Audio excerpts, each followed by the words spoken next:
We're working. We're in the lab, and we're gonna make sure this happens as soon as possible.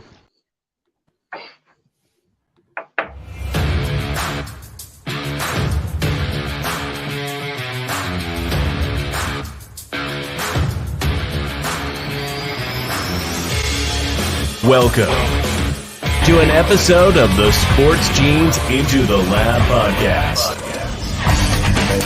where sports analysts and experts dissect the latest news from the NBA and NFL, giving you a unique view on some of the hottest topics around your favorite teams. From the fresh field smells of the NFL to the hardwood courts of the NBA, and possibly your comfy couch for your fantasy football team. Let's see what kind of news the lab is working with today. Here's your host from the Sports Analytics headquarters in San Antonio, Texas, Ernest Silva.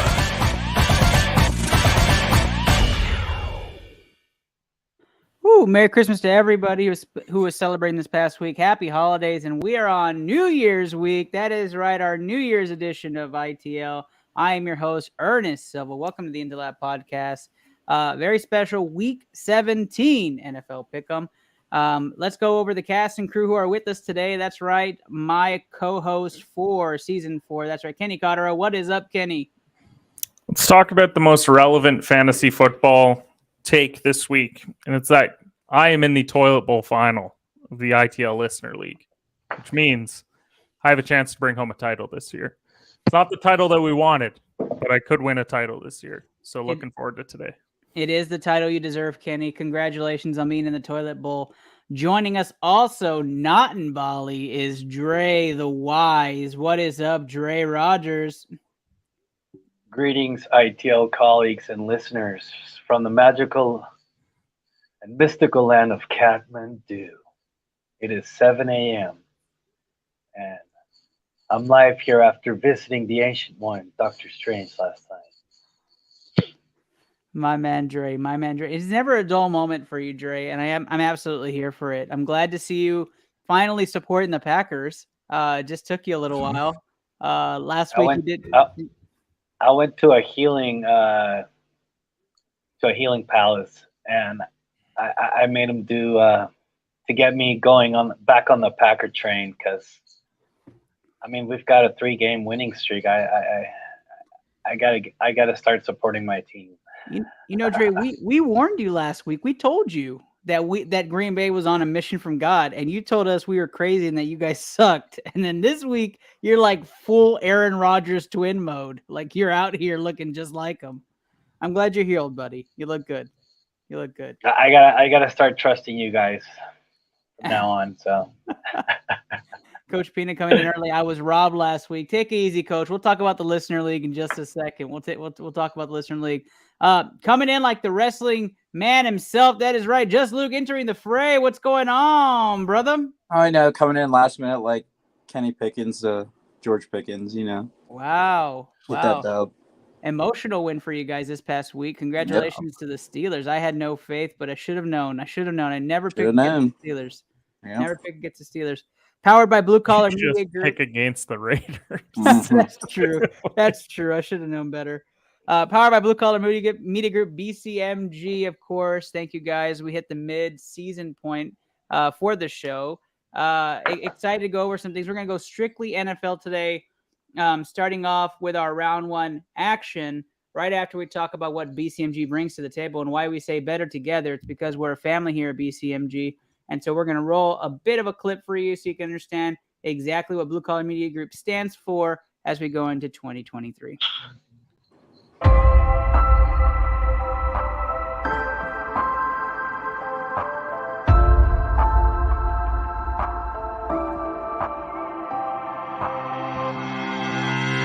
Happy Thursday, y'all. Happy Thursday. I'm your host, Andrew Kahn. This is the Boomtown Pod.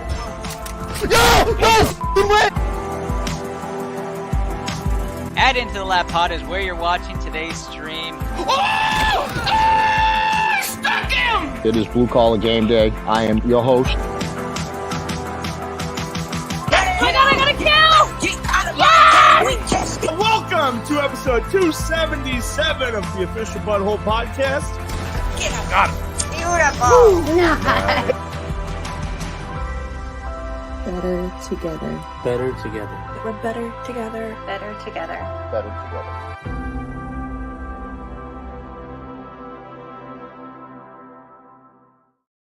Blue Collar Media Group's better together. I swear Kenny will be on the next video. I swear. No, you I don't. Swear. I do. You will. I promise. Promise he will be. We're going to talk some round one action now that we ran that commercial. News from around the league. We're going to start off with the ITL Listener League playoff update. You know, we've been talking about Rachel's team all season long about how great she's been and that team. She dominated again. Coach Peanut on the bad end of that one, but we have Rachel's majestic team against Steve's astonishing team in the finals of the ITL Listener League. So, guys, we're going to dissect this matchup and go line by line, and we're going to predict who the winner is so we can Rachel. go over next week. Why talk about it, right? Sorry. Why talk about it? Steve actually made the finals. Steve made a run. He was like, I think he was 4-6, and he's won 4 straight. Wait, scroll to Steve's bench. Is there a reason why Jacoby Myers is in his lineup? Okay, let's take a look. Come on, because he has Patriot only. Okay, I wouldn't start Edmonds. He's sitting Dalvin Cook. There's no way he just hasn't updated it. Dalvin Cook. I was going to say, there's no humanly reasonable reason for that. I mean, you're obviously benching Jacoby Myers and you're moving up Terry McLaurin, right? Yeah. Yeah.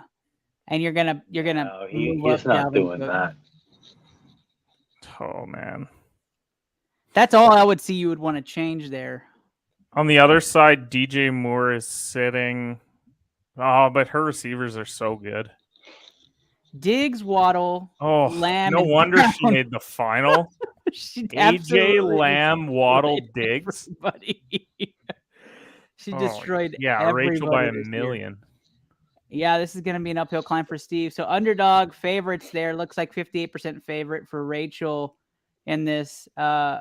Well, Diggs had 2 receptions last week, though. So my thinking with it is just it'll come down to the Waddle and Tyreek matchup. Like if Tyreek goes off and Waddle has a quiet day, then I'd give Steve a chance. But he should win quarterback, Burrow versus Cousins. But outside of that, like, I don't know where else he wins that matchup personally. Sorry, Steve. I know it's going to be a tough outing for him. Let's take a look at the rest of the league. I don't think I even have a matchup this week in this league. Go to the Toilet Bowl final, the one that matters. You're right. I should go there. Oh, look, yeah, I did win the 5th place battle, so I have finished 5th in the ITL Listener League. Let's see. Toilet Bowl is going to be Kenny and Dan. Kenny has a chance of winning this matchup this week. Patrick Mahomes against Tyler Haneke. Yeah, that's probably one-sided there. Christian Kirk, Chase, Thielen Higgins, Harris Mixon, Etienne Pollard, which is a question we're going to talk about today. I don't even know if Hunter Henry's. What place did Luke get? What's that? How did Luke do in the league? I don't know. Luke, are you in the Listener League this year? No, I'm not. Ooh. Dan doesn't have a bench. So it wasn't only me then. Nice. No. There was I think we only had 3 or 4 sports scientists. I think Eric's actually in this league too. I just want to say that's not a 3-9 roster or 3-11 roster. Are you talking about your own roster there, Kenny? Yeah, it's a good roster. I'll just take a look for you one more time. Mahomes, Kirk, Thielen, Harris, Etienne, Kittle, McKinnon, Kamara. I mean, Kamara screwed you all year, right? You're part of that Kamara wagon. That McKinnon came on strong late. It's not a bad team, just probably bad matchups the whole way. Yeah, you just have to look at my points for. Yeah. But that's enough about the Toilet Bowl. I'm going to win the Toilet Bowl, and then I'll be back next week to celebrate. Good luck to Rachel and Steve this week. I hope it's close, and I hope one of you guys wins a thriller on Monday night. But good luck to both of y'all. I see we have some comments. Yeah, but why have Cook bench in the first place? That's a good question. You know what? I'm gonna go look to see what he played in Week 16, just to see what that matchup was. He won with it though. So Steve played against a listener, Chris Borak, and Cook. Did Cook play last week? Cook did not play last week. He was benched. Anyway. He had 10 points. Sanders only had 6, and Jones only had 5. So Aaron Jones. So I mean, I don't know why you benched Dalvin Cook. That's a good question. Steve, if you're listening, if you're watching, comment why you benched Dalvin Cook. Police want to know. We are going to move on to our regular segment. We're going to go to a Let's Shoot the Shit segment. We're going to talk Cowboys Eagles. Why not? Everybody else and their dog's mom is talking Cowboys Eagles. It was the game of the year. And let's go ahead and dissect it a little bit. Gardner Minshew Mania, Dre's bread and butter showed up and played, got some people into the finals who've been riding the Hurts wagon all year. But the Dallas Cowboys beat the backup quarterback after his 3 turnovers, and Dallas Cowboys looked great doing it. Comeback fashion, down 10 in the first quarter, down 10 in the second half. Dallas Cowboys found a way to come back and win. Comparable to the Eagles, who had to come back and beat Cooper Rush earlier in the season. Both teams now have played against the backup quarterback. So, Kenny, for you as a Cowboys fan, would this make you feel better or worse about the Dallas Cowboys going into the playoffs? I mean, Philly's the better roster top to bottom. We haven't really learned anything, though, because they both played against backups and both won against backups. So, depends what Dak you get. I mean, he's had some terrible games recently. He's had some great games as well. More so worried about whether Dallas is actually going to get past Tom Brady or the Carolina Panthers. Really hoping that Carolina gets it. Yeah, me too. That's a big game this week. Also, Tampa Bay, Carolina playing on Sunday. Dre, your outside perspective, Cowboys Eagles. What did you think? It was like a Madden game, wasn't it? It was. Like, you just kept passing to the same wideout all the time. It was pretty interesting. Minshew went to Smith, and Dak just went to CeeDee Lamb, and that was it. It looked like just a video game, and then finally the Cowboy player realized how to stop the Eagles, and that was it. But it's funny because it was actually a perfect scenario for Minshew Mania. It was like a minute left. He had the ball. He started to move them down the field, and then that was that. But I was paying attention to Goddard because every time Minshew threw to him, he was wide open, and then on that final series, he didn't, look at him at all. So just under that perspective, maybe that's the weakness. If the Eagles and Cowboys do meet in the playoffs, because I thought the Cowboys were not able to cover him at all. Yeah, Minshew utilizes the tight end about 70% of the time. So we knew Goddard was going to have a big game. He was coming off that injured reserve time. So I found that interesting. I think the Eagles Nation and Minshew Mania would have gone absolutely nuts with a 41-40 game winner from Minshew Mania. Like that would have just been from Gardner Minshew. That would have been like an obnoxious 24 hours. Like nobody needed that. And there is, I guess, something good for you guys. I mean, the Eagles are supposed to be the number 1 rushing team, and Miles Sanders didn't do anything at all. So. Yeah, I completely agree. I think a big piece, which we'll talk about probably in a second, is T.Y. Hilton. But Luke, let me get your take on Eagles Cowboys. What are your thoughts on the game? If I'm either one of these teams, I'm really not happy either way. You're giving up a 40 spot. If you're the Philadelphia Eagles for a team that this defense, you added Linval Joseph and then Ndamukong Suh to try to close games out, and you're giving up a 40 spot. And then if you're looking at Dallas, yeah, you stopped the run, but Gardner Minshew hadn't sniffed the field in 3 years and walked onto the field and absolutely shredded. Like, yeah, he did turn the ball over, but he hasn't seen the field in fucking 3 years. You know what I mean? Like, right. Which it goes both ways. There's not a lot of film on him. There's not, it goes both ways. I get it.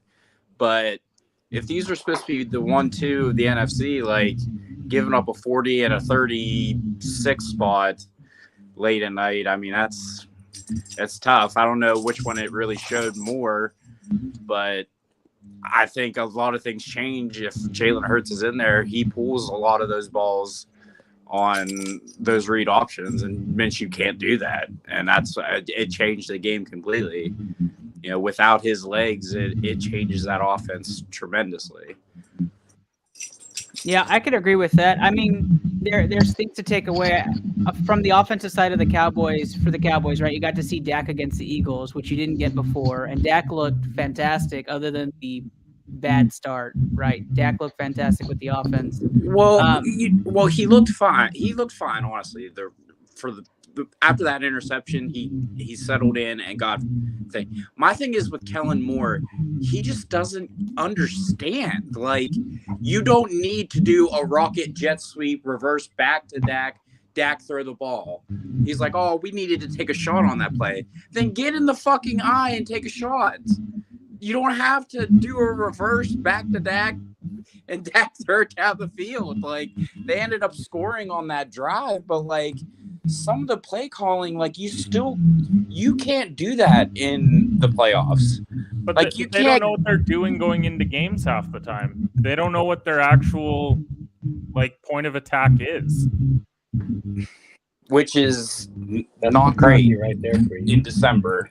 It's not great. Well, for me, I still don't know if Dak is audibling out at the line as much as he used to, because there was a time period where Dak would be audibling like 70% of the time into whatever the defense is giving him. And I wonder if that's still happening at the line, or are they straying away from what Kellen Moore's game plan right away in the first quarter? Because I don't even know what it is half the time. It seems like he's just trying to figure it out midway through the game, and Dallas usually starts off behind. I did want to say also, and Chris is saying, agree with the Kellen Moore takes. There's no need to be flashy and cute with it, right? You need to be playing to your strengths.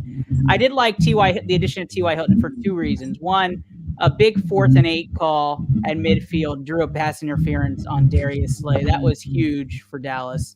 And then obviously outrunning the defense again, Darius Slay on this play.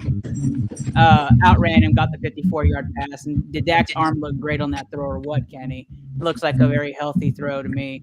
50 air yards. I mean, hadn't seen that in a while. I think those two plays by themselves just kind of shine why T.Y. Hilton was a great addition to bring a veteran receiver into this Dallas Cowboy core. Kenny, were you saying something? Nope. Perfect. Any last takes on Eagles Cowboys? I mean, you're stuck in purgatory at 5. You're stuck in 4 and 5. I don't. Which sucks. I'd sit players. But I'd play in the first half the final week and then sit them for the second. I mean New Orleans needs to win this week, guys. But what are we playing for? We're not playing for anything anymore. If you're down, Here we go. You can't stop with the 1, Ernest. We're not playing for anything. Like, I mean, so at this point, it's not out of the question yet. It's out of the Philly question. wins one more game. Philly has to win one more game. all I'm saying is that if Philly wins this week 18, play your starters for first half and then sit them for the second. I don't agree with sitting them for a whole week, but play them for a half and then sit them. Like, to at least keep the rhythm going and hope to God that Carolina beats Tom this week. Because you don't want to see which should be an embarrassment to football, by the way. I hope they do. Hilarious. It would be crazy to not have Tom Brady or Aaron Rodgers in the playoffs, and that's very, very possible. I don't know what you're talking about. Green Bay is running the table. That is true. I am on board with that, and Chris is telling me to stop. I'm not going to stop until it happens. When the buzzer ends for New Orleans losing this weekend, I will stop. Let's move on. Let's shoot the shit a little bit more. People are asking, did Tua have a concussion in the game this past weekend because of how poor he played in the second half? And it is quite daunting. The man had 6 passes for almost 200 yards and 2 touchdowns, and all of a sudden, after a big hit he took at the end of the second quarter, played like absolute dog shit in the second half. Do you guys feel that Tua played through concussion again in this game? Luke, I'll start it off with you. No, but you better check that man's family's book slips because, good Lord. I mean, he practically was just giving the ball away in the second half. I know, it was bad. I mean, I don't know about concussion, but like he folded like a lawn chair. I'll tell you that. He did, and now there's a chance he doesn't play this week, and another big game against the Patriots, and that's going to be a fun conversation we're all about to have in a moment. Kenny, what did you think about Tua this weekend? I think the NFL is so crazy because 6 weeks ago we probably would have been talking about Tua as a potential MVP candidate, and now he's getting borderline not starting in the league next year. I know. Because if they blow it, like first of all, they play New England this week. If they blow that game and they miss the playoffs entirely, then I think they're moving on. Like, to me, Tua has to make the playoffs if he's going to be the starting quarterback in Miami next year.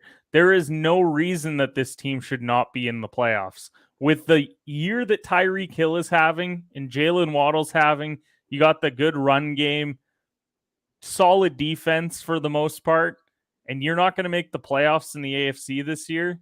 After starting, what were they out of the gate? Weren't they like 7-2? Yeah, they're 8-3 or 7-2, something crazy like that.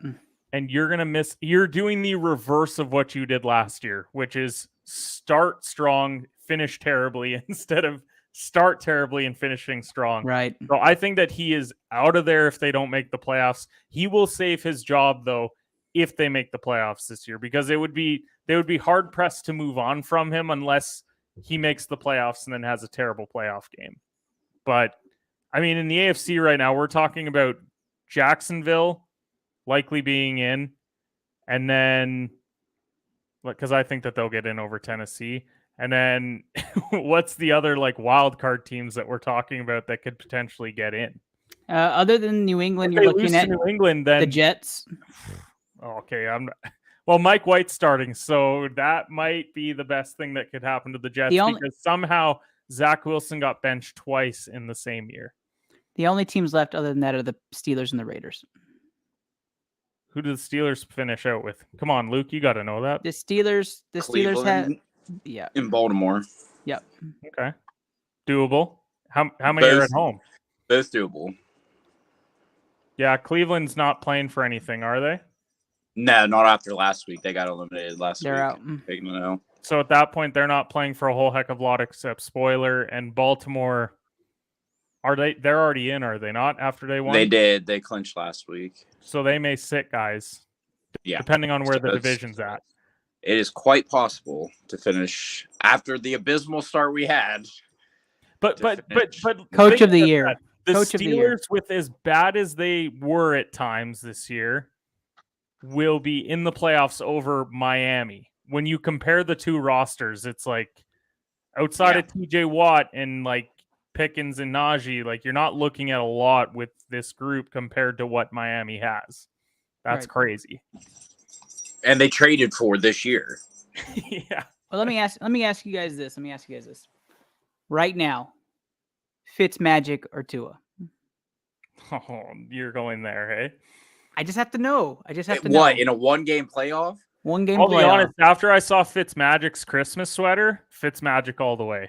I'm Fitzmagic. That was a dope sweater that he had. So Ryan Fitzpatrick would lead the Dolphins to a win round one. Well, Ernest, do you know what Tagovailoa? Yeah, they would win. Do you know what Tagovailoa in Hawaiian actually means? What does it mean? Tim Tebow. Oh my gosh. I heard that one too. Wait, so Ernest, if they got in, they would be the 7, likely. So you're telling me that Fitzmagic is beating Kansas City or Buffalo? Absolutely. I'd give him a shot. I'd give him a shot. I'd give him more of a shot to win. Shot. I'm telling you, they have more of a chance with Fitzpatrick than Tua. I mean, why not? Is that the NFL calling? I'm sorry, NFL. I'll stop. I'll stop with the Fitzmagic push. Yeah, I would go Fitzpatrick over Tua odds wise. I would say Vegas would give him more of a puncher's chance with Fitzpatrick than Tua Tagovailoa. I mean, absolutely. That's the best weapons Fitzpatrick's ever had in his entire life.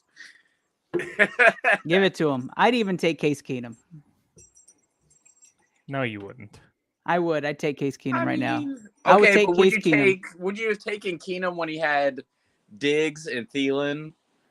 Yeah. Or would you have taken Keenum with Waddle and Tyreek Hill? Are we going to debate, are Diggs and Thielen more dynamic than Waddle and Hill? No, Waddle and Hill are better. No, Waddle and Hill is... back then, probably, yeah. I guess Because really Diggs isn't Buffalo yeah, Diggs. yeah, That's yeah, the difference. Yeah. Thielen was probably their number one back then. Let's be honest. Yeah. We got a good question in the chat. I'm going to take the fantasy question like we always do. Let's ring the alarm. Here we go. Does Deontay Johnson score a touchdown this week? I need one bad. No.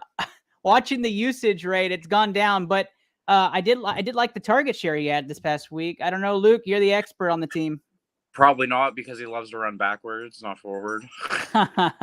Also, like, just here's something to consider with Deontay from a betting perspective. The over-under total right now for that game is 35.5. Ah, that's bad. So they are thinking 17 to 14. Yeah, like Baltimore 3-point favorites.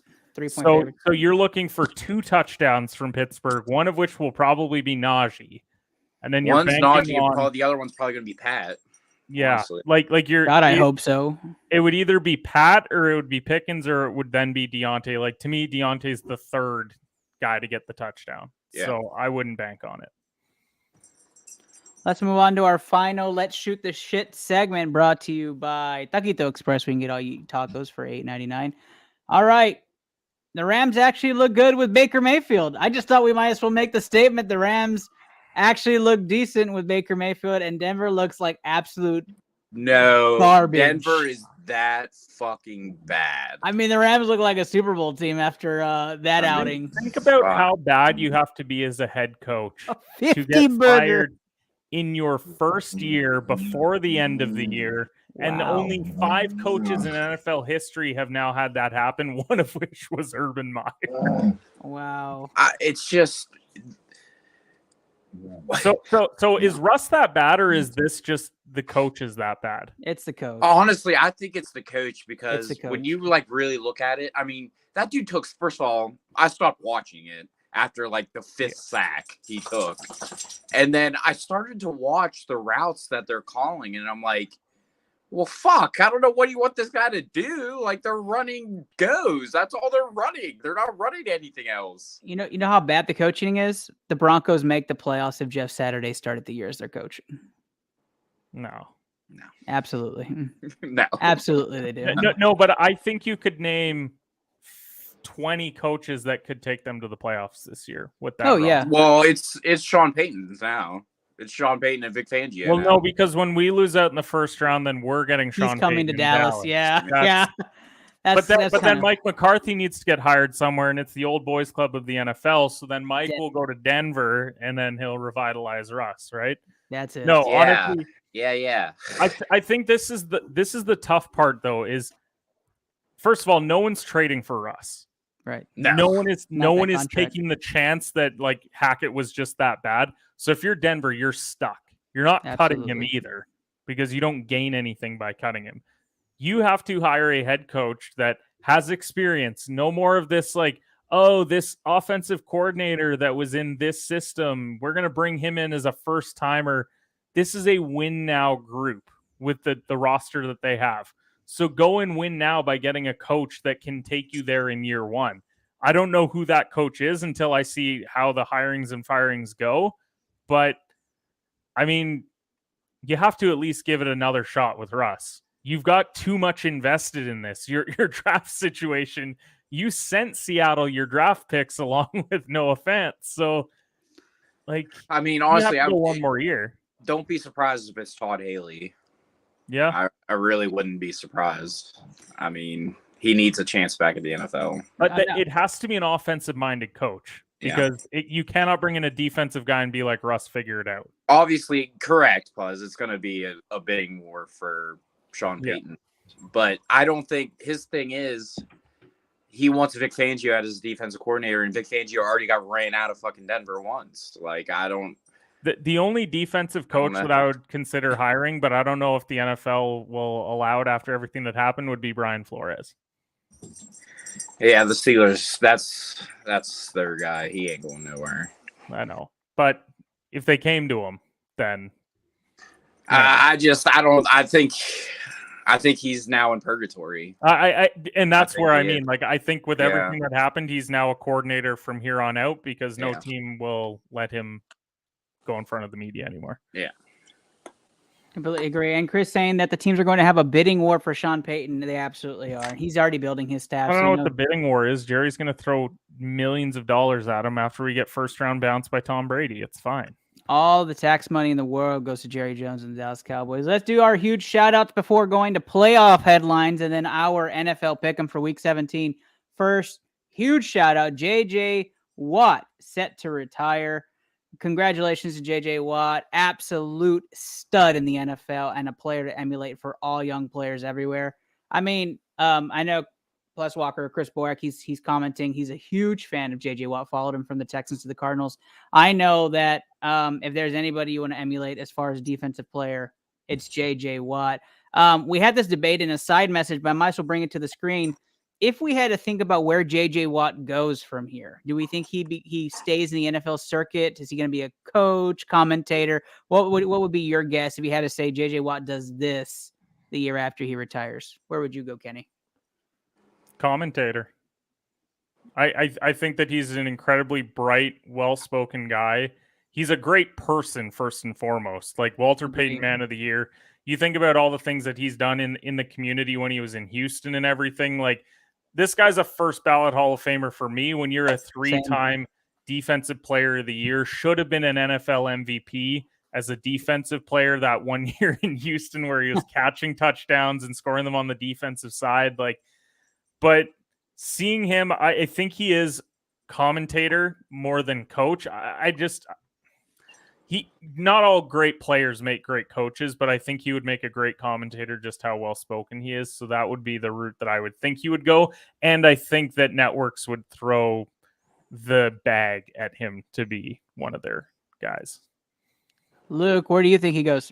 I mean, I think it's time we have finally a defensive mind on the talking heads. Yeah. Finally. Like, that would be nice. We have Romo marking it up. Like, we know Tom, when he retires, which probably should be this year, is going to have a Brinks truck backed up to him for Fox. Like, might as well get a defensive-minded guy as a commentator so we can actually understand both sides of the ball. Yeah. Like, I think that'd be different. It'd be completely different. We always see Romo marking up like John Madden used to do. You know what I mean? Like, break it down from the offensive side of the ball. I want to see what these defensive players are thinking. Like, I would think JJ Watt is probably the perfect candidate to do that. And honestly, Amazon backed up Brinks trucks already. You might as well just say, hey, why not? Because that Thursday night lineup is suspect to say the least. So adding JJ Watt to that lineup probably wouldn't be a bad idea. Thursday night and night games in general this year were just very meh. This year just turned out that way. I will say this. I enjoy watching, like, when Ray Lewis, Brian Urlacher, John Lynch, when they're on the screen giving the analysis during the playoffs, because they bring them on during playoff special feeds. But all year having somebody being able to talk like that would be fantastic, I think, for everybody. Even giving them a niche, something like the Mannings, right? Something that could be entertaining. Maybe in the future, right? When all the Watts retire, maybe that's something. But the other thing I thought, which I thought would be interesting, is bringing him on as a defensive coordinator to work his way up as a head coach in the NFL, because I know he's bright. If that's something he wanted, my joking answer was going to be Dancing with the Stars. I think his first season out, he's on Dancing with the Stars first round, but we'll have to see what he does there. I know Chris Borak, I don't know if he's still watching, but I know he said that he would come back and ring chase. He would join a team mid-season and chase that ring. You know, I don't think that's who he is. It's just time. Like, he understands his body more than anyone. Like, it's the same thing with Gronkowski. Like, and Gronk's a completely different person. Like, but I mean, JJ had shoulder problems. He had knee problems. He had elbow problems. True. I truly don't think he wanted to leave Houston and go to Arizona. I really don't think he wanted to, but they gave him a good chunk of money. They couldn't pass it up. You know what I mean? But I I really don't think he even wanted to go to Arizona. I think he rather would have just called it quits at Houston and probably retired a Texan and called it a day. You know what's crazy, though? He doesn't get talked about because he's in Arizona. He's had a good season. He's at 9.5 sacks this year. Like, he is still in the upper half of defensive guys. But did he have a heart issue, Ernest, or some? Or well, I think at one point he was out. I think I know Borax listening said it was somebody else named Adam that actually said that comment, not him. He didn't want to take credit, so giving shout out to Adam Fish. I'm in the finals of that league, so looking forward to that matchup. But I think he did. I think he did. There were health problems that caused him to miss like 12 games one season. And then he recovered and came back and played phenomenal the next year. He was comeback player of the year nominee. I don't know if it was 33. Like, he's at a point where if he's not going to ring chase, then what the hell is he doing in Arizona? Like, you're the guy that playing for a knows his worth. defense that's nothing, right? He's just a guy that knows his worth, and there's not a team out there that can afford to put him onto a championship caliber team right now. And even if you look at the championship defense caliber teams right now, San Francisco, they're pretty young up front. The Steelers, even if you look at them, they're young up front. They don't have, I'm not going to say they don't have room for JJ Watt. That sounds terrible, but like, why mess up the chemistry now? It's so late in the season. And then you're looking at Philadelphia. They added Linval Joseph and Ndamukong Suh. They can't afford to add a JJ Watt. You know, the Dallas Cowboys, you couldn't afford Odell Beckham. You ain't affording we can afford Watt. anybody, Luke. You ain't affording a JJ Watt right now. Not right now. You know, some of these defensive teams. Once we get Zeke off the books, we're good. Yeah. It's not there right now for them to add a JJ Watt to a championship caliber team. Why risk further damage? Like, we've already talked about how much he has endured in his career. You're a Hall of Famer already. Outside of a ring, what are you missing? Because you're not going to be MVP caliber anymore. So you're going to go down as one of the greatest defensive linemen of all time, and that's fine. Like, he made a bag too in his career. It's not like he's leaving it's not like he's money. leaving empty-handed. Like, and we talked about the commentating thing. You're telling me that they're not throwing $100 million at him to come over and be one of their guys. The NFL's got that money to throw around, and they want the defensive side of things. They know that there is aspects right now that are not very good. We talk all the time about Thursday night and how bad it is. But even sometimes you get into Monday night and it's like, oh, this broadcast is brutal. They need to start paying some of these NFL guys and start getting them like trained up, because once they start to lose the Al Michaels of the world and those guys, then they're going to be in serious trouble. Which ain't long. It's not long for him. Like Joe Buck and Tirico, like they're kind of mid-50s, so they can probably do it for another decade. But JJ's well-spoken. I think that's his route. Yeah, we'll have to see. All I remember is in that MVP season he was having, Touchdown for Watt, they'd always be playing that song in the stadium, and I absolutely love that. But one final hell yeah, and congratulations to JJ Watt on his retirement, set to retire at the next 2 weeks. Give me a hell yeah! All right.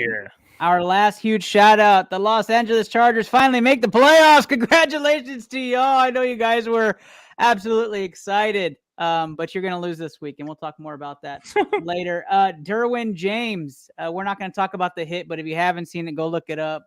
Absolutely monster hit. Rock people back to the 70s, 80s, and 90s of old. Legal hit, but we'll just address that sometime in the future. We talked about playoff headlines. Any other playoff headlines you guys want to hit about week 17 that we haven't already talked about? We haven't touched the NFC too much, and the headlines heading into the NFC playoffs include the Giants and Commanders both losing their games, opening up the door for teams like Seattle, Detroit, Green Bay to chase those final two spots. And so, guys, the most intriguing one, obviously, is Green Bay. 3-game winning streak. They're aiming to get a spot. They're obviously 1 game out. How do we feel about any other team rising to the occasion, like a Seattle or Detroit, who both play the Jets and Bears, respectively? Do you give them a shot? I mean, I'm embarrassed if I'm a Lions fan. Like, fucking embarrassed after last week. True. Like, you go on this tear, and you have everybody believing in you. And then in the first half, you give up 240 yards on the ground in the first half. I mean, you not got good running fucking backs. embarrassed last week. Not good running backs, by the way. No. Foreman And honestly, Hubbard. like if you're looking at the Carolina Panthers, you're like, well, fuck Matt Rule. Like maybe it was Matt Rule the whole time. Like this guy's got them playing good football right now. Sam Darnold's look great. I'm not gonna say that, but he's looked great. They're running the ball. They're playing great defense, and honestly, in that division, 9-8 wins that division, or 8-9 win that division. So they're still in the hunt, which is crazy. Yeah. Any other teams, Kenny? I mean, I just think Green Bay is getting in. That's just. I think that they're going to beat Minnesota this week. Because Minnesota, they've had a lot of one-score games. Like the number of if those games had gone the other way, and they would be it's something like 2-13 or something. That's what it was like an opposite day thing I saw the other day. There'd been 1-13-1 or something like that. And I think about how Green Bay has played at least over the last couple weeks. And don't get me wrong, it's the Bears, it's the Rams, and it's the Dolphins with Tua throwing 3 picks. Right, but. Their wins nonetheless. The offenses looked better. They finally got A.J. Dillon involved. They're finally starting to have their wide receivers do some things. I think this week, and they're at home this week. What has me believing that Minnesota in a game that they really don't need because they've already clinched the division. They can't get the 1 seed. So you want to keep the 2 just so you have more home field. I get that, but you also know the final week you get Chicago. I don't know. I think that this is just a situation where Minnesota probably isn't playing for as much, or at least they don't have that kind of desperation, but maybe I'm wrong. But honestly, who has the head-to-head advantage out of those 2? Do we know?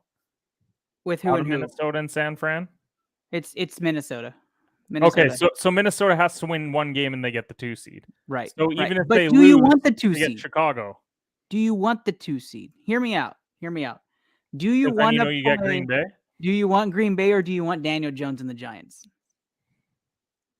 With the way that Minnesota plays and how close it was with the Giants, I think you want Packers at home.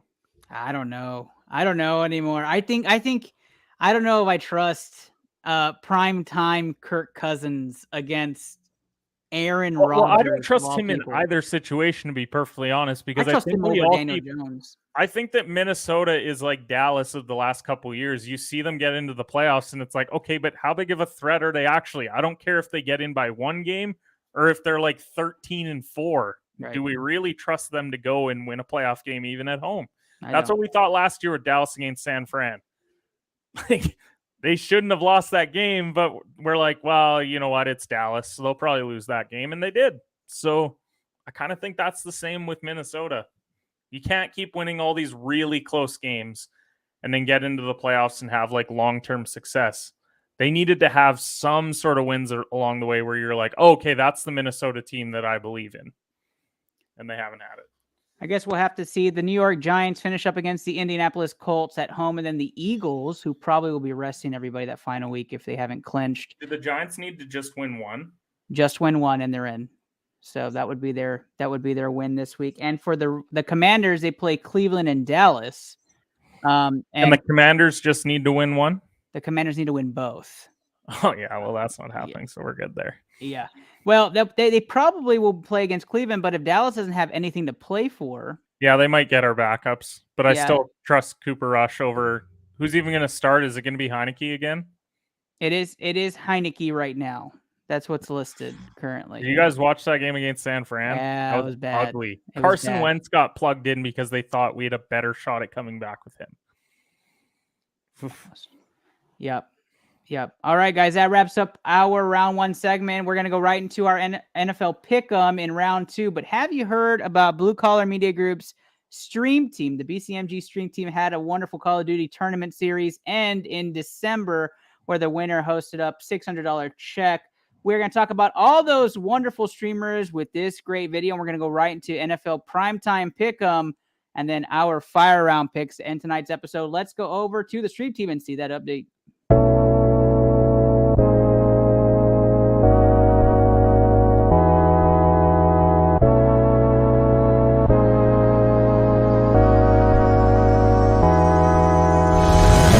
Yo, Jill going down the hill. Gonna go fetch Jack in his little pill. Jack feeling down and that's pretty bad. Let's go. Oh, yo, clip that. Clip that headshot. Nice. No. A pistol. What? Okay, that didn't count. Woo, let's go, baby. Clutch it up. Yeah, I like it. What? No way. Did that precision just kill me? Let's go! Nice, Papa. Papa with the clutch kill at the end. Let's go. Oh, I missed. That was bad. Got him. Nice. Man, I'm going to go steal their shit. That is definitely green. You're dumb and it's orange. We're both wrong, red.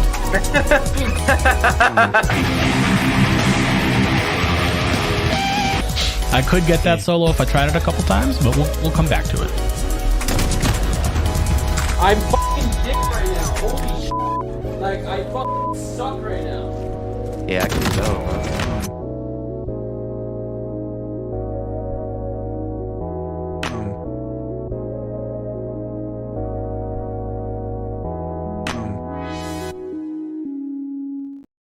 Special shout out to the show's main sponsor, Blue Collar Media Group. Appreciate all the hype, powered by BCMG. Round 2 starts now. Week 17, NFL. Way too early. Pick 'em, but it's never too early to roll out the best hype video to start off this week. Thursday night football's in Dallas, baby!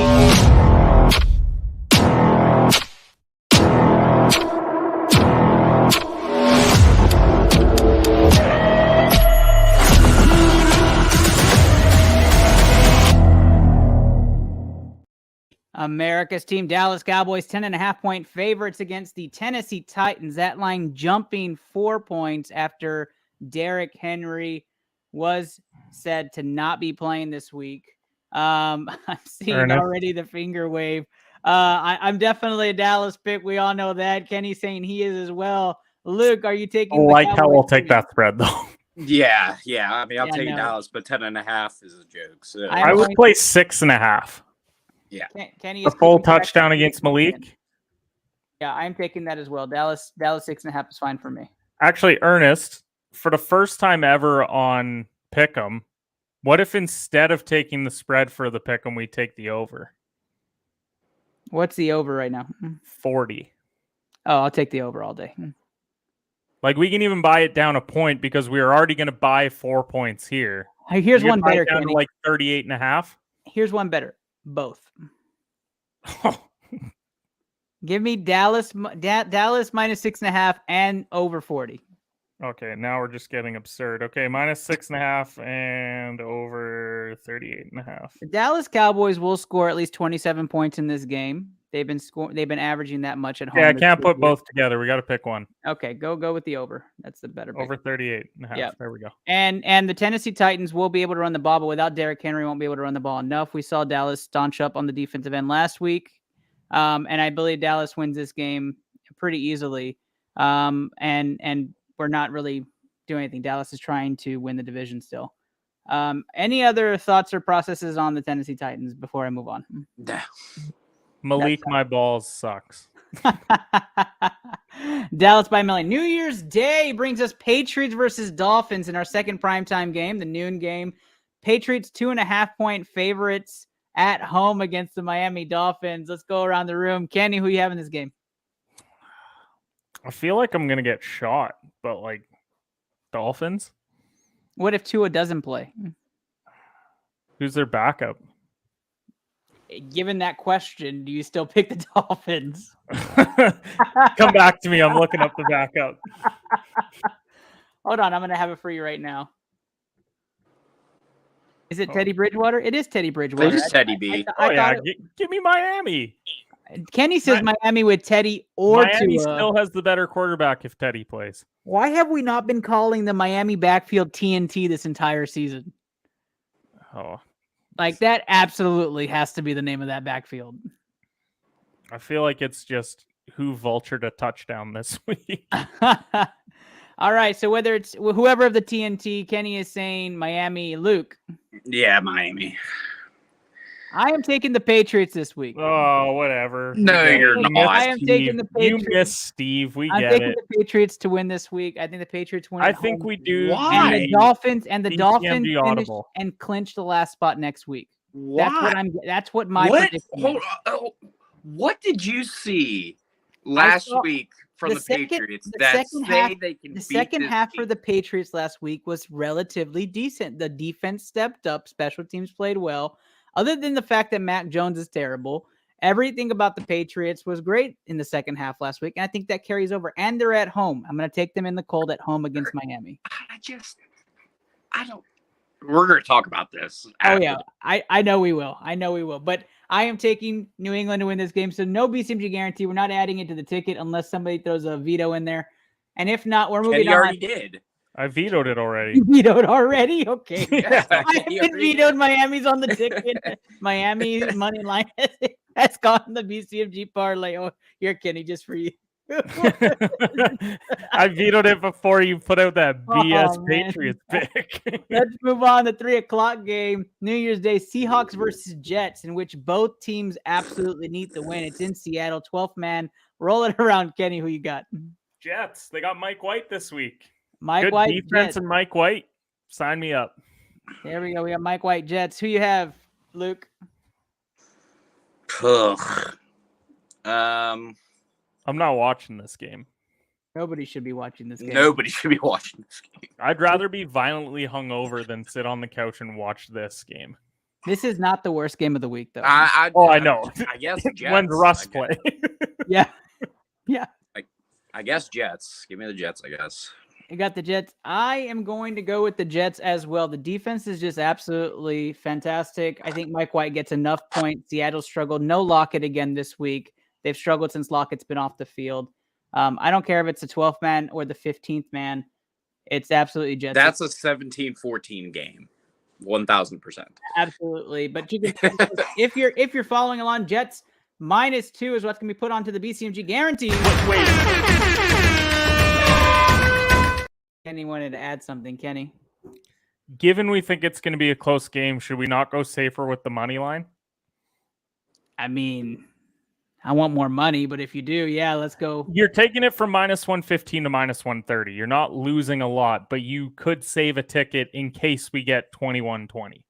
All right, let's go Jets money line. Book it. The Jets money line. That's right. Put those fingers in the air and wave them like you just don't care. That is a BCMG guarantee. Jets money line entering the fray for what's going to be a very boring New Year's Day 3:00 game for some of y'all on the West Coast and some of y'all on the East Coast. But Sunday night football is going to be very good, where we get to see the Ravens versus the Steelers, where the Ravens really don't care too much, but the Steelers are looking to get into the playoffs and get Mike Tomlin Coach of the Year. So Ravens -3 at home against those Steelers. Still no Lamar Jackson this week as he's still recovering from his injury. We may not get him rest of the regular season, may not see him to the playoffs, but the Steelers have some heart. They have some fight. We saw them last week. That was a heartfelt game. There's a lot riding the Steelers wave. So I'm going to start with you, Luke. Do we bank on the Steelers pulling this upset? They should have beat them the first time. They had all of the opportunities in the world to beat the Ravens, and the Ravens just outplayed them the first time. Second go around, it's hard to win at M&T Bank Stadium, especially with the Steelers, but I feel like this is Mike Tomlin's best coaching that I've seen, and I'm one of his biggest critics. I think this is one of his best coaching jobs so far. Kenny's looking great. He's not turning the ball over as much. He was slinging. He was talking about me for a second. I know. Yeah. I had to think about. Kenny's looking great. I was like, thanks, man. Like, Najee's running downhill, which is a great sign. So it's going to be a slugfest. I mean, it's probably going to be like a 13-10 game. Honestly, like probably 13-10 Steelers. Yeah, it sounds This is about still right. not the worst game of the week. Yeah. Yeah, Kenny picked this team. Give me the Steelers to win this game. Give me Steelers money line. I think the Steelers roll out and they beat the Ravens handedly by almost 13 points. Kenny. Ravens. Of course. But I actually went back and looked. I think my two worst teams of the entire year have been the Steelers. It is the Steelers. Yeah. It's definitely been the Steelers, and I think Carolina's my other one. Yeah. Because I wanted to back Carolina early and they did nothing, and then I've hated them the last little while and they've showed up. Yeah. So those have been my two worst. So give me the Ravens because I'm hoping to help out Luke. And I said that last week with the Raiders. And it helped. It helped. It helped. There we It go. did. Big shout out there. So no BCMG guarantee with that game. Although secretly, if I was making the parlay, I'd put Pittsburgh on there because Kenny does want them to lose. But let's move on to what we're calling the Monday Night Showdown. Bengals versus Bills in a game where both teams are actually looking to showcase their stars, and the Bills are trying to catch that 1 seed. Bills 1.5 point favorites on the road against the Cincinnati Bengals, who have been hotter than most teams this second half of the year, other than the Steelers and the Packers. So I'll start this one off with myself. I'm taking the Bills to win this game because the Bills are going to showcase that they are still the team to beat in the AFC. I think they are the team to beat in the AFC playoffs. I'm going to take the Bills to showcase. Diggs has the comeback game. Josh Allen showcases the arm. Bills up 11 going into the fourth and maybe win in a close one. Taking the Bills to win this one and cover. Kenny. I hate this game. Like, you shouldn't add this to your ticket. I'm taking the Bengals. I hate it. I hate saying it because I'm fading Buffalo. But then if it's the flip side, I'm fading a team that's won 8 games in a row. Right. There's no hotter team. No, I'll take the Bengals. Bengals at home is the pick. We're split. Going to Luke. I mean, don't bet on this. Actually, just sit and watch this game because the Bengals have everything. The Bengals have everything to play for right now. I mean, you have a win against Kansas City this year. Then you're gonna, if you go out and you beat Buffalo, arguably the best 1-2, you know, in the top tier. Like, Zach Taylor has this team playing good ball. Joe Mixon's coming on. Samal J.P. Ryan is coming on better. Jamar Chase looks like that hip ain't even bothering him no more. And Joe Burrow is looking like MVP Joe Burrow right now. So give me the Bengals at home. If the Bengals win, are they the favorites in the AFC entering the playoffs? They gotta Have be. to be. Have to be. You have the old saying, right? You don't knock them off till somebody beats them, right? That they ran through the AFC last year. They'd be winners of 9-10 straight going in. But we said at the start of the year that it would come down to matchups because if you get Kansas City and Buffalo, True. Kansas City seems to have their number. If the Bengals then go in and beat Buffalo, then they have their number. But then the Bengals have the Chiefs' number. Like if it ended today, you're looking at Bengals Chargers first round, which would be a absolute show. Yeah. Show. But we say that, and then it would be a 17-14 yeah. I was going to say it's going to end up being the Nickelodeon game, and there's going to be no touchdowns. And honestly, like, their biggest glaring issue last year was that offensive line, and it's quite sealed up the last couple weeks, especially on this win streak. So, I mean, that's a great sign heading into the playoffs, especially. I mean, they were the team of destiny last year, and I don't see why it shouldn't change. Well, guys, we don't have a ton of picks going into Fire Round, and if you follow our show, you know this is going to be a pretty speedy Fire Round. Usually, these games are the one-sided, lopsided games. We appreciate you listening so far tonight. Big shout out and thank you to Triple Double Basketball Club, who is a club down in Deep South Texas, doing wonderful things for high school age children. If your children like to play basketball and want to increase their skills, contact Triple Double Basketball on any social platform today. That takes us to our final round, Fire Round. Let's roll it.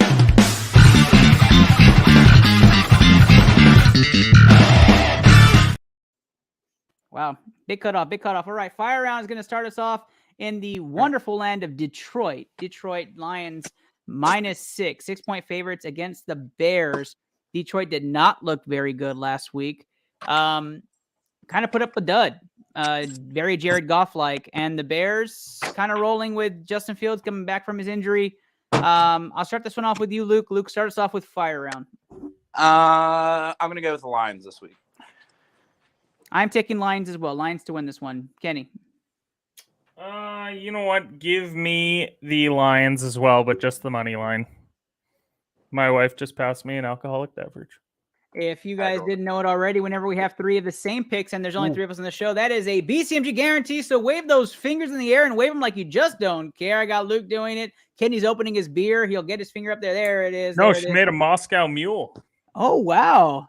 That sounds fantastic. I've got to look up. What does that even taste like? Well, it's got strawberries in it. Just kidding, Kenny. Just kidding, Kenny. You weren't, though, because you did it. You can't say, hey, I was kidding when you did it. You said strawberries and what? I'm not doing it. I'm not doing it. I'm not doing it. I was thinking. I thought it. I didn't. I was like, wait. Ginger beer and strawberries. There you go. There you go. Texans versus Jaguars. It does sound good. Jaguars 4.5-point favorites on the road. Jaguars need the win to keep their spot as the final seed heading into that Tennessee matchup in Week 18. Texans pulled a crazy upset last week. I wanted None of us called. Texans so bad last week, but I can't take a one-win team and pick them. I did not think that the resurgence of Brandon Cooks and his energy was going to come in Week 16, but it did. Congratulations to the Texans on win number 2. Just getting the update that Celtics had a blowout win over the Rockets. That makes my night. But we'll start this one off with me. Jaguars win this one. They're going to win it handedly. I don't think it's going to be close. Jaguars by 17, but we'll take Jaguars money line just for the pick 'em. Kenny. Give me the Jags, because it would be so unfortunate if they did all this good over the last little bit to get down to this game and then lose. So I'll take the Jags, but only on the money line. It would be the AFC South for that to happen, though. Like, if any division this shit happens to, it's the AFC South and the Titans, Jaguars easily. Luke? Jags by 1. Jags by 1, even with Jags money line? Jags money line gets the BCMG guarantee. Put those fingers in the air and wave them like you just don't care. That is right. We add that to the parlay ticket. That's not going to bring a lot, but it adds value, guys. It adds some value. Let's go to what many deemed in many circles the snoozer of the week.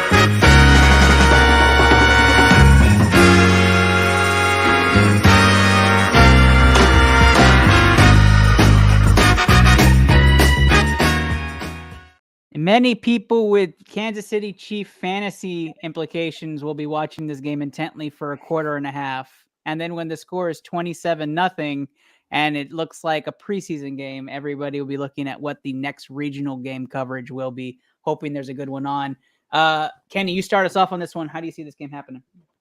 Well, the Chiefs are going to win, but I don't think they're going to cover. I think they're going to get that interim coach bump. Like, you remember the Jeff Saturday incident, how he just came in and then they played a great game right after that? I think they'll cover this even on the road, but we're going to be adding a -800 to the parlay, so I don't know how we feel about that right now. We might have to alt it to -3.5, so I feel a little bit less bad. That's fine. I'm good with that. Kansas City minus 3. I'm taking Kansas City as well. Luke, I don't know if you feel like there's a Broncos resurgence in 1 week. Kansas City, but they don't cover. All right, so I'm not going to do the whole motions, but it's a BCMG -800 down to -425. So perfect value. Oh, yay! Kansas City's going to win this game, guys. I do think this will be a blowout. I think this is going to be like a 27-point win for the Chiefs. I think I'm calling them Browns. I think that the Broncos are in bad shape. Let's move on to a game that might be intriguing. Commanders 2.5-point favorites at home against the Browns. Commanders need this win. They're going with Heineke to start this matchup. Commanders at home have been pretty darn good this season with a winning record. I'm going to start this one off. I'm going to take the Commanders to win this game. I think this is a game they do win at home against the Browns. I think Watson has a showcase. I think Watson looks a little bit more like himself. Start Njoku. Commanders are very bad against the tight end this year, and that seems to be a Watson connection. So for those fantasy owners who have Njoku in the finals, I highly encourage to play him. And I think there's an offensive showcase. I think it's a 27-21 type of game. leaning towards the Commanders. Kenny. I think I'm gonna roll with Cleveland this week because I just don't believe that the Commanders should make the playoffs.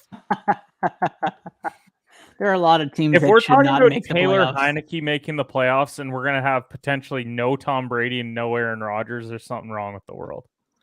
Well, I think one of them. I think they both. Well, let's not even go there. We're not talking that yet. But yes, okay, Luke. The Commoders. We got 2 Commanders picks and 1 Washington pick. Two Commanders picks and 1 Cleveland pick. If Coach Peanut is still watching, no offense, but Kenny did pick your team, Coach. Kenny did pick your team. Let's move on to a team trying to make the playoffs, needing some help from Tampa Bay. The Falcons, 3.5-point favorites at home versus the Arizona Cardinals in a game where the Cardinals don't have as many starters as most teams have players anymore. And the Falcons have been looking okay. So let's run this one. Luke, who you have in this game? Cards because of J.J. Watt. Cards play admirably to give J.J. Watt his win, his final away game. Kenny. Give me Trace McSorley. FT. Throw it on a dime. Trace McSorley. I'm going to take Arizona to win, and if you're betting on this game, I'd take the points. Get a CAT scan. I don't know why you're betting it, but I would take as many points as you can because I don't feel confident about it. I'm taking Arizona to win this game as well. Arizona money line, let's go, baby. Arizona money line enters the BCMG. That's going to beef up the ticket at plus 165. Raise those fingers in the air. Folks. Spin them like you just don't care. Arizona has entered the money line. BCMG guarantee has been lifted there. I don't know why we're doing it, but Arizona has entered there. That brings back that Kansas City pick a little bit for us. And we move on to New York. The New York Football Giants go up against Jeff Sunday's Colts. Giants money line. 5.5-point favorites. Do we all agree Giants by a landslide in this game? Big Dick Nick. Big Dick Nick. No way. Are you really going Nick. Colts? No. That's a BCMG guarantee. I'll go Giants money line on this. Giants. I said, oh, Big Dick Nick's back. I will say this, though. This is not going to be a high-scoring game. Are we taking Eagles money line too? I'm jumping ahead to the next one, but it's just because it's on my ticket. They're -7 versus the Saints. Are you asking if we're all picking the Eagles to win this week? Yes. That's a no. You're not picking. I'm absolutely taking the Saints to win this week. Yes. Luke, I need a veto here. Can't veto. No, that's it. Well, no, because I used my veto. He hasn't used his yet. Hold on. Think before you veto. Think about it. If Minshew's playing and Hurts is not back, I'm taking the Saints to win this game. If Hurts is playing, I'm taking the Eagles to win this game. The Eagles win this game regardless. I don't think so. The Saints need the game just as much as the Eagles do. The Eagles need to just clinch it and call it a day. It's up to you if you want to veto. I am absolutely vetoing. Yeah, hold on. Let me put the game on the screen. Eagles -7 against 300 added. I am not taking. For the record, I am not taking the Eagles in this game. I believe the Saints win this game. Okay, we got to keep ripping through these. Oh my. Buccaneers -3 versus Panthers in a game that I think everybody will be watching. I think this is going to be a fantastic game. Panthers playing inspired football. I'm going to start this off with Kenny since he's so confident in his picks today. The entire world will be on Tampa Bay, which is why I am on the Carolina Panthers. Luke. Panthers. I am Panthers as well, and I thought I was going to be the only Panthers pick. BCMG guarantee the Panthers are winning this week in what's going to be a very tight NFC South. AFC South and NFC South have been absolutely fun to watch when it comes down the stretch. Or not fun to watch, but fun to look at the rankings. So that makes the Tampa Bay Buccaneers losers on our show. We're going to go through that scenario in just a moment. Let's go to our final 3 games. Raiders versus Niners. Niners 6-point favorites on the road against the Raiders. Raiders still have playoff hopes as the final spot not eliminated yet. Niners money line. Niners money line for me as well. Anybody taking Luke? No. BCMG guarantee. That's right. Add that one to there as well. 49ers money line added to the parlay. Kenny's added that one in there as well. That takes us to Battle Los Angeles as the Chargers, 6.5-point favorites, play against the Rams this week. In a game in which the Chargers have no meaningful reason to play for, and the Rams have nothing played to play inspired football as of late with a 50 burger last week. Luke, who you got? Chargers, but I'm not betting this game. He's taking the Chargers timidly. Kenny? Chargers money line. He's taking the Chargers. Give me the Rams. I'm taking the Rams this week to beat the Chargers. Rams to beat the Chargers, and the reason being is because the Rams have only themselves to play for, and the Chargers really don't have anything to play for whatsoever. I think the Rams come out firing. It's their moral victory win. They feel good about it. The NFL media talks about Baker Mayfield's resurgence, and we move on. All right, final game of the week is going to be Packers versus Vikings. Packers -3 versus the Vikings. Everybody knows Kenny and I are choosing Green Bay to win this. Luke, who do you have in this game? Yeah, give me the Packers. That is another BCMG guarantee added to the parlay. That's right. Waving the fingers, waving it very slowly. Packers money line has entered the fray there. Packers would be winning that game, and I'm going to get the final total from Kenny on what the BCMG guarantee plus odds are. Not good. It's plus 48,770. Oh my gosh. All right. Well, think about it. We have Panthers at plus 140, Cardinals at plus 165, Dolphins at plus 125, and then a bunch of like minus 130 to minus 180s. It's a 12-legger where $10 wins you $5,400. I mean, I'm in. Right? Like, I mean... Well, it depends what book you use, because some have parlay boosts. That's why it doesn't match up with that. But if you have a regular book, then it's to win like $4,900 for $10. What a parlay. I'm What probably costing $10 on this. I mean, might last week of the also- year, Brett can't have anything back now, right? Yeah. Yeah. Yeah. So for those of y'all following along, plus 48,770 is the bet for the That parlay. is a real number. That is a real number That is a real that we number. came up with on this show in the way too Yeah. early NFL pick 'em. We appreciate And you that's guys. taking a lot of money lines. Yeah, it is. A lot of money lines. You're hoping for a winner out of those. You're not even looking for spreads. I will post. Kenny will send me over that full list of picks after tonight's show. When I release the episode Thursday, you'll see that post, and we will tag everybody in tonight's episode. Thank you guys so much for joining us tonight. Let's give our sign-offs before I say bye to everybody. Luke, why don't you tell the people where they can find you? Yep, you can find me on Twitter at KingOfHearts82. Like I said, the last couple weeks, make sure you reach out to your friends. Make sure if they're in trouble, make sure to console them. Make sure to talk to them. Talk to a counselor, get medicated, talk to somebody. Call the suicide hotline at 988. Google suicide hotline. Like I said, all the links are there for the suicide hotline. Just make sure that we're all ready to go for 2023. I just appreciate you always having me on. And here's to 2023, bud. Absolutely, brother. Absolutely. And appreciate you being on tonight's show. It makes all the difference in the world that we can share these memories. And thank you for that awesome shout out. Absolutely appreciate you. Kenny Cotterill, my co-host. Brother, tell people where they can find you. You can follow me at HedgePod. Thank you to my wife for this Moscow Mule. That's delicious. And let's win this parlay this week. I mean, why Yeah. not? Let's go into 2023 Why with some not us? money. Right? Why not? Yeah. Right. Also, shout out to Buddy with the World Cup ticket that hedged out on France and walked away with $273,000 instead of letting it ride and losing all that money. Wow. That's huge. That's huge. And of course, I'm your host, Ernest Silva, in the Interlab movie studio here in San Antonio, Texas. Thank you guys so much for all your support all year long. 2023 is right around the corner. We're so excited. We look forward to all the New Year's posts and seeing all of our support go and continue through the new year. Of course, you can always support us on any of our platforms and send over those DMs if you ever want to join BCMG today. Thank you guys so much. Be safe through the holidays. Don't lose a finger. Keep them all. We want to see all 10 fingers, and especially the one where you can wave it in the air like you just don't care. Have a great weekend. Good luck on your bets. Go Cowboys. Let's go Eagles. Fly, Eagles, fly. Fly, Eagles, fly.